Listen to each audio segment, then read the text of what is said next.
अत्यंत निद्रा, ये सोने के सुख में नहीं जीवन बर्बाद करना चाहिए। एक नियत समय रखो सोने का, अभ्यास कर लोगे बिल्कुल बिना अलार्म बजे आपकी नींद खत्म हो जाएगी। अभ्यास अभ्यास बहुत बड़ी सामर्थ्य है, बहुत बड़ी।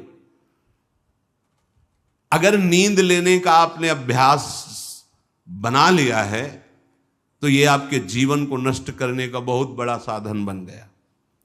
कुछ लोगों को सोने में सुख मिलता है कि सोते रहो। भैया कमाने आए हो, बड़ी मुश्किल से पास बना है इस भारत भूमि में तुम्हारे जन्म हुआ, मनुष्य योनि में, कुछ दिन के बाद ये सब खींच लिया जाएगा। सोने में समय क्यों बर्बाद कर रहे हो? कमाओ, सत आचरण करो, समाज को सुख पहुंचाओ, नाम जप करो, बड़े बुजुर्गों को सुख पहुंचाओ, किसी को दुख ना पहुंचाओ। ये कमाई कर लो। कमाई करने आए हो या तुम्हारा कुछ नहीं, कुछ नहीं, ना था ना है न रहेगा। होश में तुम्हें जो पद मिला है, जो सामग्री मिली, जो जीवन मिला है, लगा दो पर सुख में और निरंतर भजन करते हुए जीवन मुक्त हो जाओ। क्योंकि स्वसुख में पाप बने हैं तो तत्सुख में समस्त पापों पर विजय प्राप्त कर लो। पर समझ नहीं आता। हर समय हमें सावधान रहना है। एक समय नींद को देना है, उचित दे लो, क्योंकि आप साधक हो, उचित दे लो। इसके बाद इससे शत्रु की तरह बर्ताव करो। अभ्यास बहुत बड़ी ताकत है, बहुत बड़ी ताकत। ये कोई सिद्धि नहीं, अभ्यास। आपने यदि अभ्यास किया है, नींद का आदर किया है, तो आप ऐसे भी हैं। साधकों के सामने ही बताया था उन्होंने कि मुझे बस भोजन पवा दो तो मैं सो जाऊंगा, फिर भोजन पाऊंगा, फिर सो जाऊंगा। मेरा अभ्यास इतना दृढ़ है। वह धन्य है आपका जीवन जो ऐसा अभ्यास सिद्ध कर लिया है। अरे बर्बाद करने के लिए सोना थोड़ी है। तो यहां कह रहे हैं अति निद्रा, उचित निद्रा आवश्यक है। जब तक शरीर भाव में साधना हो रही तो जरूरी है। और ईर्ष्या, दूसरे की बढ़ोतरी देखकर जो ईर्ष्या होती है, जो जलन होती है, ये उपासक को उपासना में बढ़ने नहीं देती। इसको संभालिए। एक ही उपाय है, जिस पे ईर्ष्या हो भगवत भाव कर लो।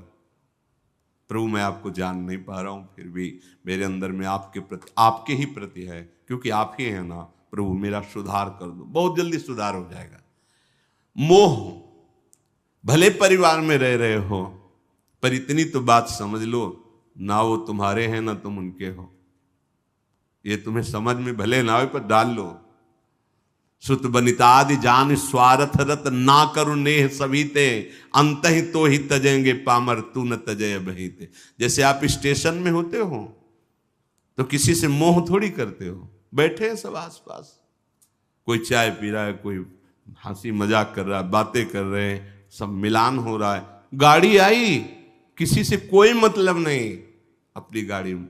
ऐसे ही जैसे प्याऊ में हम खड़े हैं, भीड़ है, पानी पिया, चल दिया। ऐसे ही आपको समय मिला है 70 वर्ष, 80 वर्ष, 100 वर्ष, उन जनों के बीच में रहकर अपनी गाड़ी का इंतजार करो और भगवत प्राप्ति करके अपने परम धाम जाओ। पर अगर नहीं समझ पाए तो ये माया ऐसा लगती, मेरा पुत्र, मेरी पत्नी, मेरा परिवार, मैं, पूरा समय चला जाता है। फिर जिनको तुमने मैं करके अब वो अंतिम समय दिखाई देता है, कोई अपना नहीं, कोई अपना नहीं।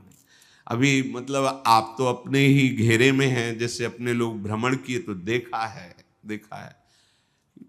रो रहे हैं, उनके परिवार वाले उनसे बात भी नहीं करते। अवस्था ऐसी है कि डंडा के सहारे 2-4 कदम चल सकते हैं। वस्त्र मल से कौन साफ करे उनका। ऐसी, ये नहीं कि वो किसी एक की बात हो, ये स्वार्थी संसार कोई किसी का नहीं। तो हम ये नहीं कहते कि भाग जाओ, हम ये कहते उन्हीं के बीच में रहकर उनके हृदय में विराजमान प्रभु से अनुराग करो, ना कि देह से। देह एक सीमित समय वाला है, तुम्हारा भी और उनका भी छूटेगा। भगवत भाव करके खूब प्रेम करो, खूब सेवा सबकी करो। भगवत भाव विहीन आसक्ति तुम्हारे पतन का कारण बन जाएगी, जिसे मोह कहते हैं। मोह सकल व्याधिन कर मूला, ये मूल है, ये बहुत दुख देने वाला है। तृष्णा, भोगे हुए भोग को बार बार भोगने की इच्छा का नाम तृष्णा। ये डाइन है, इसे शास्त्रों में कहा गया है, ये डाइन है, कभी आघाती नहीं है। ये तृष्णा रूपी डाइन सबके हृदय में बैठी है। हर भोग को बहुत बार भोगा फिर भी भोगने की चाह, इसी का नाम तृष्णा है। और कायरता, जो नहीं होना चाहिए उसमें बहुत उत्साहित है, जो करना चाहिए, जो होना चाहिए उसमें, उसे कायरता कहते हैं। ये कायरता साधक में अगर है तो परमार्थ विहीन कर देगी। दूसरों के गुणों में दोष देखना और निंदा करना, द्वादशैते महादोषा, ये महान दोष है। धृतराष्ट्र जी से कह रहे सनत सुजात जी, इन्हीं दोषों के कारण हृदय में बैठे हुए भगवान का साक्षात्कार नहीं होता।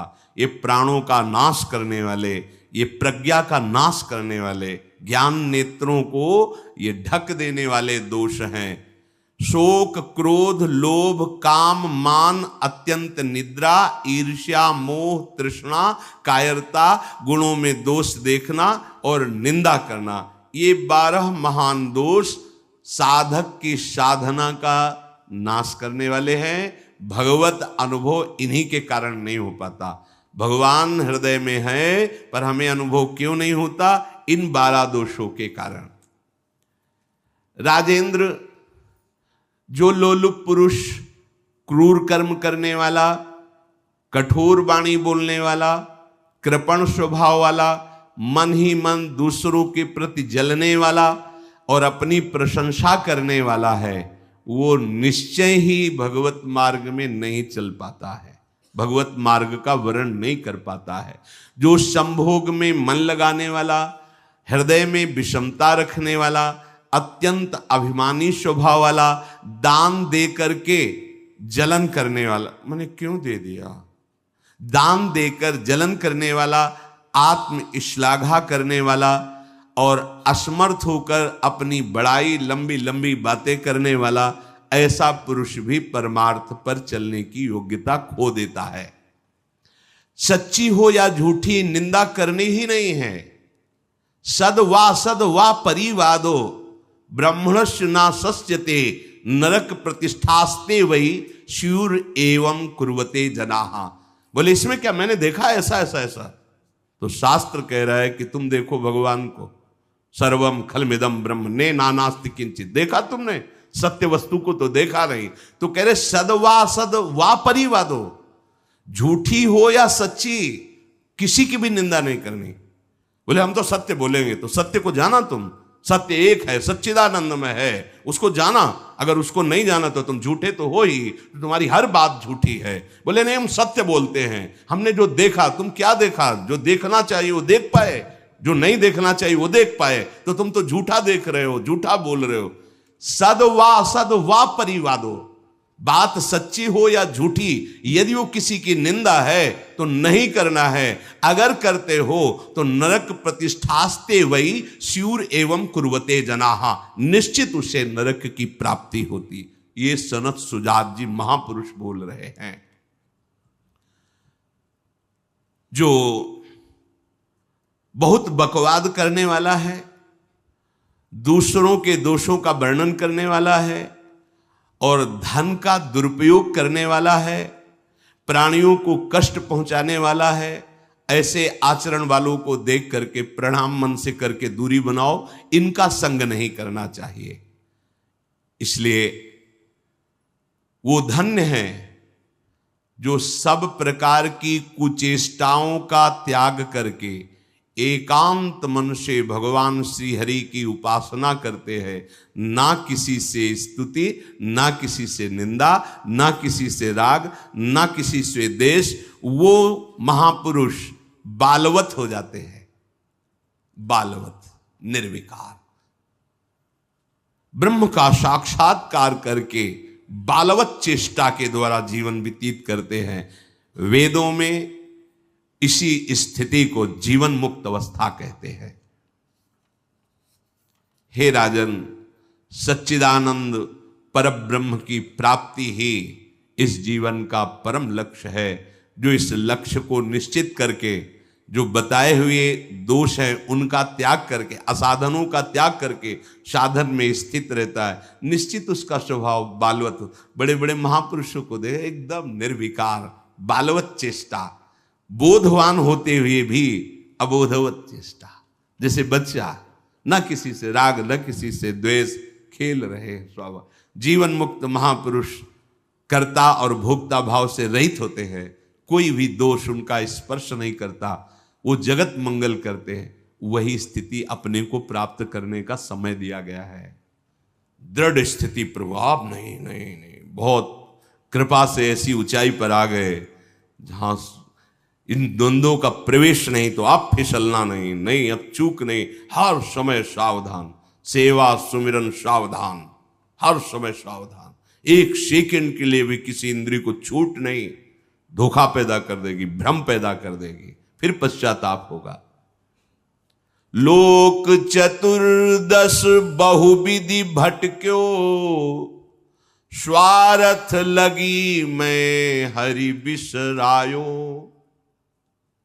14 भुवनों में स्मृति जागृत है, जो भगवत साक्षात्कार करने की स्थिति है, उसमें ऐसी स्मृति सब दिख, जैसे काकभूषण जी कह रहे मुझे सब कल्पों का याद है।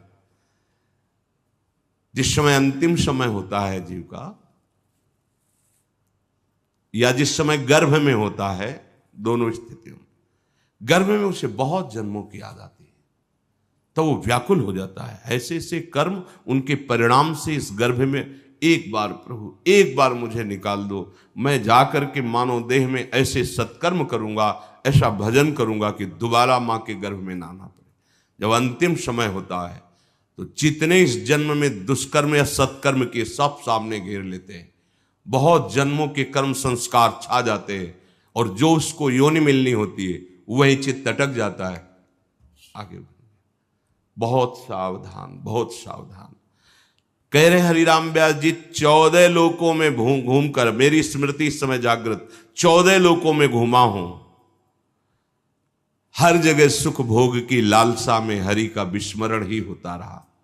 हरि का स्मरण कब होता है अखंड? जब लौकिक सुखों की भोगों की चाह खत्म हो जाती है। होगी कैसे? भगवान नाम जप से। हरि का विस्मरण कब होता है? जब किसी भी भोग में महत्व करके भोग रहे होगे, उस समय हरि, और अगर हरि स्मरण है तो उसमें सुख नहीं मिल सकता, क्योंकि सत्य प्रकाश तुम्हारे साथ है। इसीलिए बड़े भाग्यशाली जन हैं जो रात दिन नाम का पहरा बैठा लिए हैं। रात दिन नाम, उठे बैठे चले फिरे खाए पिए सब क्रियाएं हो रही, पर भगवत स्मरण परायण, बड़े महत भाग्यशाली। ये जो लोग कहते हैं ना, अरे नाम में रुचि नहीं हो रही, नाम चल नहीं रहा, भाई सिद्ध तो नहीं हो गए ना। रुचि तो भोगों में है, अब नाम अरुचि पैदा करेगा भोगों में, फिर नाम में जब रुचि आएगी तो नामी का रूप झलकेगा। धैर्य पूर्वक जपिए। 14 भुवनों में घूम आया, इसी स्वार्थ ने सुख भोग की लालसा ने हरि विस्मरण कराया, हरि बिसरायो। करोड़ों ऐसे अपराध किए जन्म जन्मांतरों में, जिन्हें ब्रह्म हत्या कहते हैं, पंच महापाप कहे गए हैं। कैसी बुद्धि मलिन हो गई है कि इन पंच महापापों को हम मनोरंजन समझते हैं, सुख का साधन समझते हैं। मदिरा पीना, पर स्त्री गमन करना, द्वित कीड़ा, हिंसा, स्वर्ण चोरी, ये 5 महापाप कहे। बोले हम तो हिंसा नहीं करते, अगर मांस खाते हो तो हिंसक ही हो, वही दंड मिलेगा जो हिंसा करने वाले को मिला है। वैसे जैसे कोई गौ हत्या करता है और आप मांस खाते हैं, तो बिल्कुल वही हत्या आपको प्रताड़ित करेगी, आपको जलाएगी, आपका नाश करेगी। कोटि गाय ब्राह्मण मारे को ताप पाप उपजायो। ब्रह्म हत्या जैसा पाप लगता है। देखो कैसी मलिनता है। इसको हम आनंद समझते हैं, मनोरंजन समझते हैं। यह है भारी विपत्ति संपत्ति की। बहुत बहुत सावधान। यह ऐसा धुआं उठा है कलिकाल का, मलिनता का, कि पापाचरण में रति है। जैसे निष्ठावान धर्मात्मा पुरुष धर्म से विचलित नहीं हो सकता, ऐसे ही हम अधर्म निष्ठा वाले बन रहे हैं। स्वागत में तो मदिरा ही प्रधान हो रही है। कैसा कैसा बुद्धि काम नहीं कर रही, कैसे मंगल होगा, कैसे सुख होगा, जिसे शास्त्र के रचयिता भगवान स्वयं श्री कृष्ण द्वैपायन व्यास देव जी वो कह रहे हैं ये पंच महापाप है, ये ब्रह्म हत्या के समान है।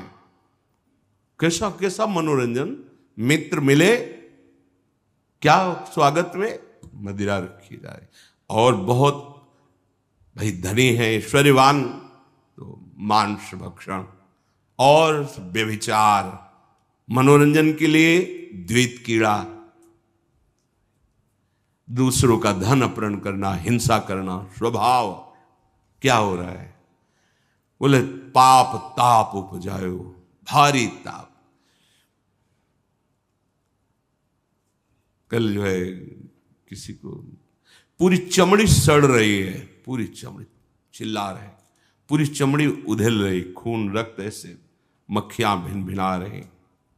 क्या हुआ? कर्म बिगड़ गया, मानव देह मिली, जीना मुश्किल है, प्रतिपल अब जब तक जिए तब तक वो चीखता रहेगा। अर्थ नहीं है औषधि के लिए, कोई पास नहीं जा रहा है। कैसे आप समझो, जब कर्म अपना दंड देना प्रारंभ करेगा तो कोई तुम्हारी रक्षा नहीं कर पाएगा। बात समझो। हरिराम व्यास जी कह रहे हैं कोटि गाय ब्राह्मण मारे को ताप पाप उपजायो। आप देश विदेश घूम रहे, आप मांस भक्षण कर रहे हैं, क्या आपको ये जानकारी है कि विधर्मियों ने तलवार की नोक पर उसको पवाने की चेष्टा करते थे तो गर्दन कटवा लेते थे जन, पर उसको कभी जवान पे नहीं रखा, ऐसे चीर दिए गए, स्वीकार कर लिया, पर उन्होंने उसको आज तुम पैसे देके खाते हो, तुम जानकारी करते हो कि जो तुम देश विदेश ऐसे घूम रहे हो, गर्दन उतरवाना स्वीकार कर लिया पर चखा नहीं। आज तुम्हारी बुद्धि इतनी भ्रष्ट है कि तुम पैसा देकर उसे खाते हो और अपने को मनुष्य कहते हो, अपने को जो जो भी नाम दो कि हम ये सनातनी, हम ये धर्म में चलने वाले। आप क्या, सनातन भगवान का नाम है, भगवान का नाम सनातन है। तुम भगवान के हो तो भगवान की आज्ञा का पालन करो, तुम्हारे लिए जो बना हुआ आहार है उसे आप पाओ, धर्म पूर्वक चलो। महापाप हम हर्षित होकर करते हैं, बातें बड़ी बड़ी ज्ञान वैराग्य बड़ी उन्नति की बातें करते हैं, और हमारे आचरण कैसे होते हैं। सुधार करो भाई, सुधार कर लो।